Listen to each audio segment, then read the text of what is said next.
Hi, I'm Leslie Grinnell, and I'm the owner of Eddie's Wheels.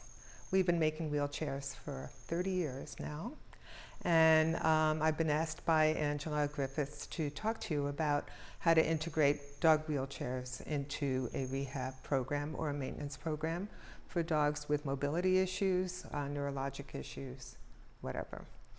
So what differentiates Eddie's Wheels from everybody else's cart is the fact that the cart is designed by a mechanical engineer who looked at the canine skeleton and said, how can I support a dog on its skeleton in such a way as to do no harm and to promote healing? And so he looked at the skeleton of a dog and said, I'm going to create a saddle that mirrors the shape and angle of a dog's pelvis.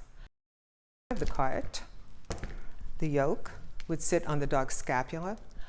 Because all the carts up until then had a girth strap that encircled the spine, it made no sense to us that a dog with a spinal cord injury would carry the weight of the cart around its back, around its spinal cord. So the yoke should sit on the scapula right above the withers, and the saddle should fit and be shaped just like a dog's pelvis.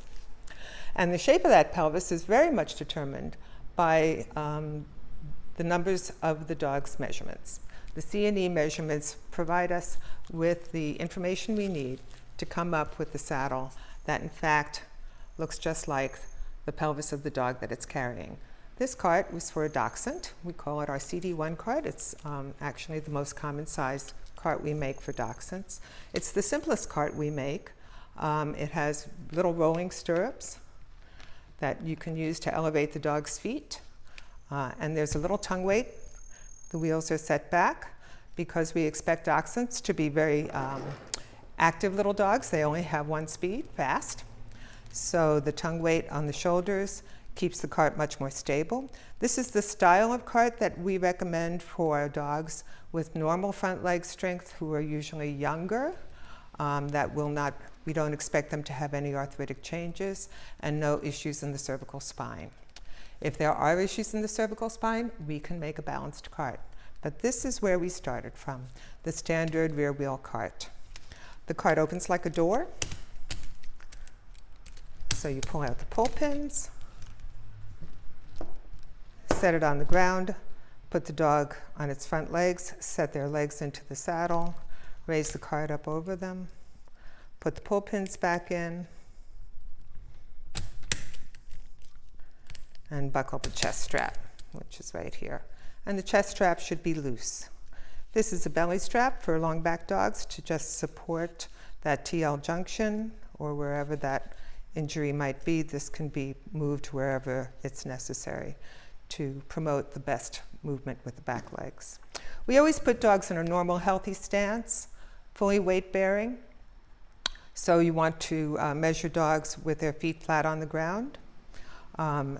If dogs need to have their feet taken off the ground, you can use stirrups. If they have ability to move with their legs but have a tendency to knuckle, you can use booties to protect their feet. We find that dogs who are IBD dogs will generally drag their feet on smooth surfaces, but if you aggravate the deep pain response and the reflexes, they might pick their feet up, and this is in fact what happened over and over again with many of the disc dogs that we have worked with over the years. So this cart is a very fine rehabilitation tool in terms of trying to get these dogs into being spinal walkers again. Eddie's Wheels is unique in the world for balancing carts. This is Finch's cart, and this is Finch. Finch is my Chihuahua. He's 2 years old. He came here a year ago weighing 4 pounds. Now we have him up to 6 pounds, a little more than 6 pounds. He had a broken back. We don't know how that happened. He's deep pain negative, but he does have reflexes. But when we got him at 4 pounds, his elbows were luxating and he was very skinny. His adult coat hadn't grown in yet. And we wanted to make him a cart that would be weightless on his shoulders. So we engineered what we call a neutral balance cart. You can see that the wheels of this cart are moved forward. The center of the wheel is in fact even with the front of the saddle. So the weight of his rump behind the wheels makes the cart rise over his shoulder blades, and this support strap is what keeps the yoke in place so that the cart is level without putting any additional pressure on its front legs. If you're wondering what this is his invisible fence collar, because Finch is so fast in his cart that I cannot trust him in the yard. So that being said, I'm going to put him in it just to show you how you adjust a cart. That's a neutral balanced cart.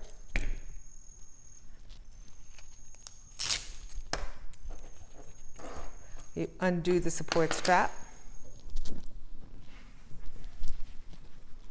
Whoops. You tip the dog up on his front legs. Close the yoke. Unbuckle the chest strap.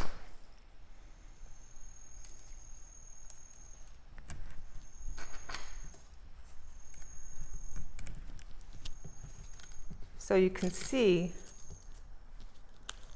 I undo all the Velcro, that the yoke has a tendency to fly up over his shoulders. So you take your Velcro strap, and you want to get it as close to his armpits as possible. That's what this little shaft collar is there for. And put your fingers on his scapula and then tighten the support strap so that the yoke sits on your fingers. That makes it weightless on his shoulders. And buckle the chest strap. There should be enough slack so that he can stretch out as he's moving. Because in fact, as he's moving in the cart, because the saddle is welded and stays in one place, we're creating traction on his spine. And Finch has gotten 1.5 inches longer since he got his wheelchair. He used to have a little peak in the middle of his back, and that's pretty much gone. So this is also one of the ways that Eddie's Wheels carts help dogs with IBDD rehabilitate. The whole effect of traction is intrinsic to the cart, and we see this time and time again with disc dogs and dogs with broken backs also. Finch also has reflexes. You can see him kick. He's got a very strong withdrawal response, but generally he does not use his legs that much, so he has the option of putting his feet in stirrups. And it's hoped that with more rehab, we'll be able to strengthen his legs so that eventually he may become a spinal walker. So there you go. Good job, Finch. About half of our business is dogs with progressive neurological illnesses, degenerative myelopathy, pug myelopathy. So we have come up with a way to provide these dogs with a progressive cart that they can adjust in order to match the dog's weakness or strength.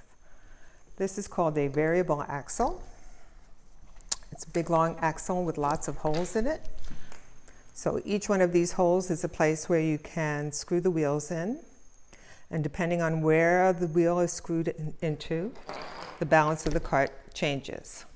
So basically it's seesaw technology. The more weight behind the wheels, the more lift in the front end. So here we are, we have a cart that is basically set at neutral. The center of the wheel is even with the center of the saddle, and the cart with a little bit of weight is perfectly balanced and doesn't want to fall down, doesn't want to rise up, it just sits there.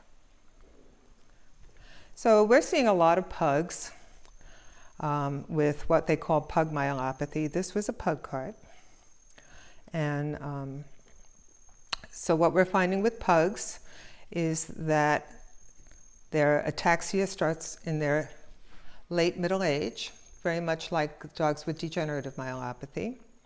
It starts out with ataxia and knuckling, and then as they get older, their issues become more involved. So we see a lot of arthritic changes in these older pugs, and we don't want to load their front ends unnecessarily. We want to give them the best quality of life for as long as possible. So this is what we recommend for dogs with pug myelopathy and degenerative myelopathy. So how do you change the balance of the cart? You simply unscrew the set screw and you unscrew the axle bolt and you move the wheels forward. As you move the wheels forward, a percentage of weight is removed from the front end. This support strap turns into a sling that lifts weight off the dog's forelimbs. So at the end of the axle, you've got 30% of the weight behind the wheels and 30% of the weight that was normally borne on the front end relieved. So we can keep these dogs with DM and pug myelopathy going in a two-wheeled cart for a lot longer than they would go in a simple two-wheeled standard cart. We started this out by making upgrades, but we came to realize that, first of all, most people don't have the mechanical skills to change their axles. So this way, you make the decision once. You're going to see this dog through to the end of the disease or not, depending on their other health issues. I always counsel people when we're talking about what style of cart. I ask them if they are willing to deal with incontinence, because that's part and parcel of dealing with a progressive neurologic disorder. I give counseling on bladder expression and bladder health. I give them handy tricks, because I've been living with disabled incontinent dogs for a very long time, so I think I've got most of those tricks down. So this is the variable axle cart. And just as when I put Vinch in the cart, you just take the neoprene cover off the first time, undo the support strap, and that's the way you adjust the position of the yoke relative to the dog's body. The last thing you want to see is the dog cart at an angle and the chest strap choking them at the throat.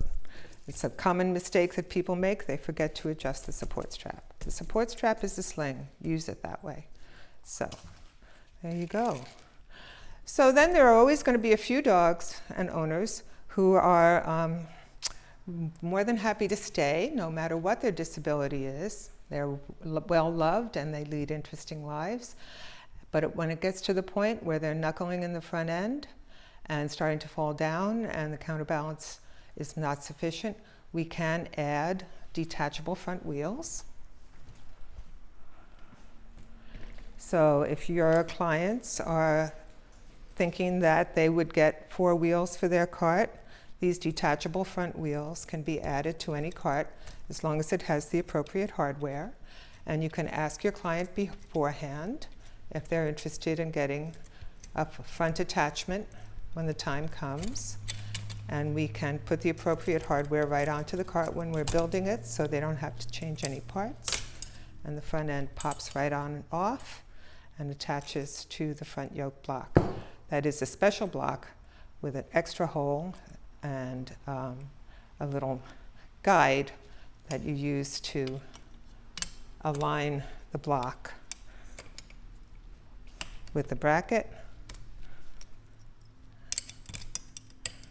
Attaches with a pull pin, and then you just screw in the big screw. So it's very simple and it's inexpensive. We do make full quad carts. I suggest you take a look at them on our website. We also make a clinic quad that's adjustable for rehab centers that specialize in large breed dogs. Our clinic quad and quad carts can be used both as hospice and as rehab carts. We've been using this style with the outrigger for dogs with balance issues, dogs with cerebellar hypoplasia and cerebellar abiotrophy.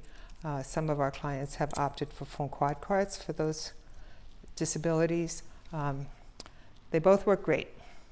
It's a matter of price and weight. This is the lighter option. So for smaller dogs, we tend to recommend this. So this is a really big cart. Our size limitation is 200 pounds. We make carts for mastiffs and giant breed dogs. And we ship all our carts fully assembled, so sometimes the shipping expense can be really prohibitive. So we had to come up with a way of making the delivery of these carts affordable. So one of the ways we can do that is what we call the hinge. And this allows the cart to fold in half and fit into a smaller box.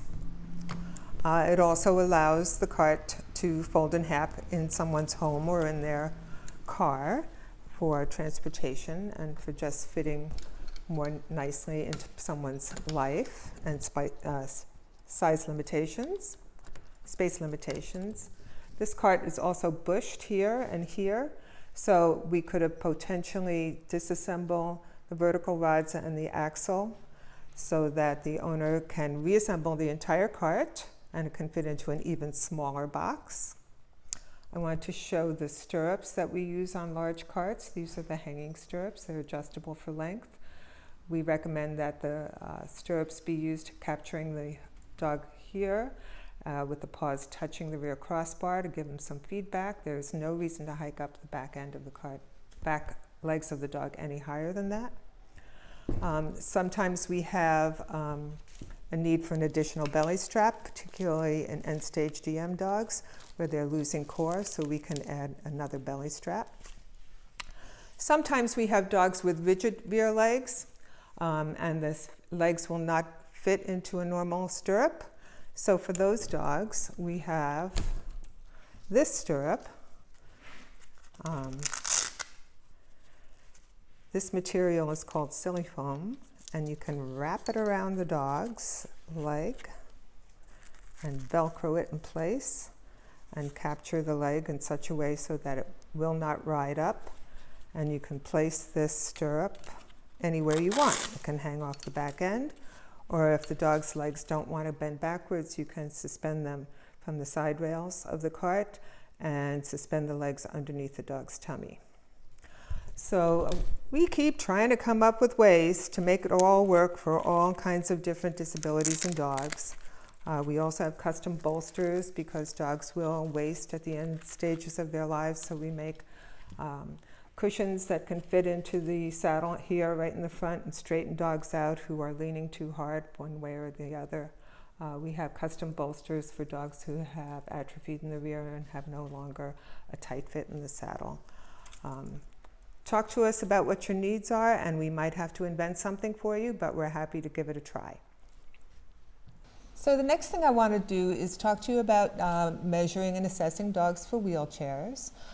This is our measurement chart, and for a rear wheel cart, we're only going to do measurements A through E, and of those measurements, the only two that are not adjustable are C and E. So those are the two that you want to be precise about. The other thing you need to bear in mind, though, is that C gives you the size of the saddle hole, and E gives you the width of the dog. So you need to think a little bit about this. There's a little art to C and E. If a dog has got use of his back legs, if he has degenerative myelopathy, you want to make the C measurement, you want to give it a little bit of slack so that he has room for range of motion. We will build in more what we consider the right slack, but you don't want to go tight to the skin, okay? And if he's got a lot of fluff, and fluff is a dimension, then you want to go halfway through the fur and include that fluff in your dimension. Same with E. And we have a tool, a caliper, that we are happy to provide to you, along with a metal tape measure. You are not to use a cloth tape because a metal tape measure will give us straight line measurements, and every single one of these measurements is a part of the cart. So the A measurement, which is to the top of the scapula, tells in relationship with the D measurement, gives the proportion between the pelvic floor and the scapula, and that creates the arch of the yoke. And the B measurement tells us how long the side rails have to be, and if we're engineering a cart, that is a mathematical equation that needs to be accurate. So rather, if you're going to err on the side of a little too long than too short, and if you're going to err for the E measurements, you want to leave a little bit of space so that dogs can pant and breathe and maybe eat too much at Christmas. So We make a pro pack, which we are very happy to send out to rehab professionals and veterinarians.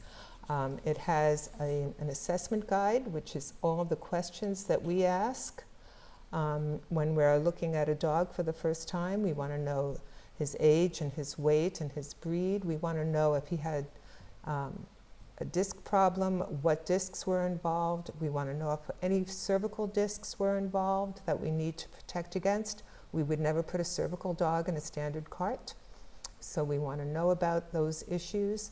For DM dogs, we want to know when they first noticed the onset of the disease, the toenail scraping on the sidewalk.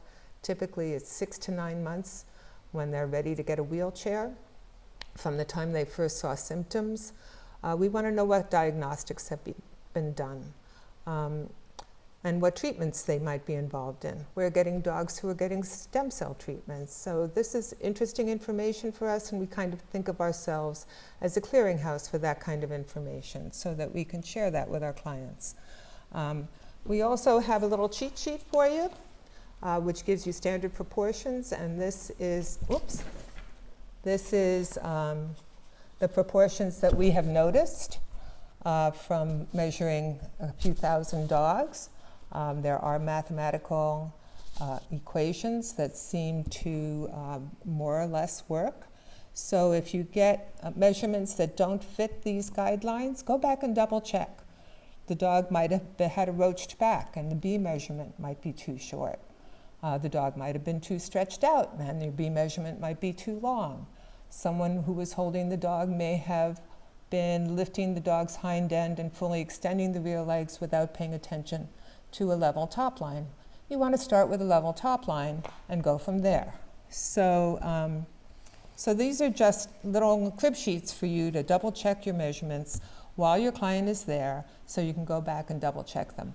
We also offer to meet with you by FaceTime or by email while your client is there and review your measurements so that you don't have to have them come back and remeasure. So, as with all things custom, we want to do it right the first time. So this is how we measure dogs. This is Finch, and he's got no strength at all in his back legs. So the important thing is to get your team together, someone at the front of the dog to bait him with treats, and someone holding him at the hips to keep him standing with a level top line. And it's your job as the measurer to make sure that top line is level. So I'm going to reposition his legs right here and say, Finch, stand up. Right there and there. Good boy. Good boy. Keep it right there. So the A measurement is to the top of the withers. So we're going to take our tape measure, put your hand at the top of the withers, and it should be around 9 inches. Then for the B measurement, you're going to go from the center of the shoulder to the front of the rear leg. And that is about 6 inches on Finch. When you get to C, I'm going to come around here. And Victoria, you can move your hand. So we show the full upper thigh. I'm going to move his diaper out of the way so you can see. You want to get the drumstick. Thanks, Finch, for showing us your excellent reflexes. So that's like 2¼ inches. And then for the D measurement, you want to make sure his top line is level, his feet flat on the ground, and measure to his pelvic floor. And his feet flat on the ground, feet are flat. We're getting 6 inches, and that happens to be 2/3 of 9. So that's the right proportion. And then for the E measurements, you take your caliper, and you don't want them to be too tight. Right now, there's no wiggle room, see? So you want to back off the caliper a little bit so that you have about 1 centimeter between the caliper and the dog's skin. And I happen to know that Finch is 4 3/4 inches wide. And that's what I'm getting, 4 3/4 inches. Then the widest part on Finch at his rib cage is right behind his shoulder blades, and that's the same. And then at the hips, you want to put your hand between his legs, Victoria. There you go. And you want to include the musculature of the upper thigh. And 4 3/4 is way too wide, so we bring that in. And we're getting 4 1/4. And that is what Finch measures. So I just want to show you how that relates to his cart. If you look at his cart, if you measure between the blocks, it's 4 3/4. The B measurement, which would be from the front of the saddle to the yoke, is 6 inches.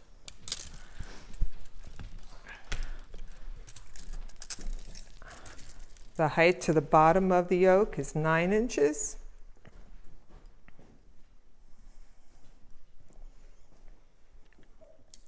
And the height to the top of the center of the saddle is 6 inches. So every part of this cart is a direct relationship to the measurements that we took on him. And that's why it fits so beautifully. So the last piece is taking the measurement confirmation photo. So all we need is to make sure that the dog is in a healthy, normal stance, feet flat on his ground, and the tape measure held in such a way so that the measurement that we see for A is in fact the number you gave us. A is 9.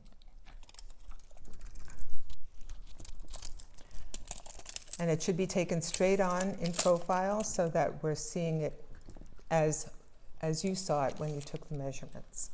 Not overhead, not from below, straight on, square to the dog. So now we're going to put Finch in his cart so you can see how well it all fits.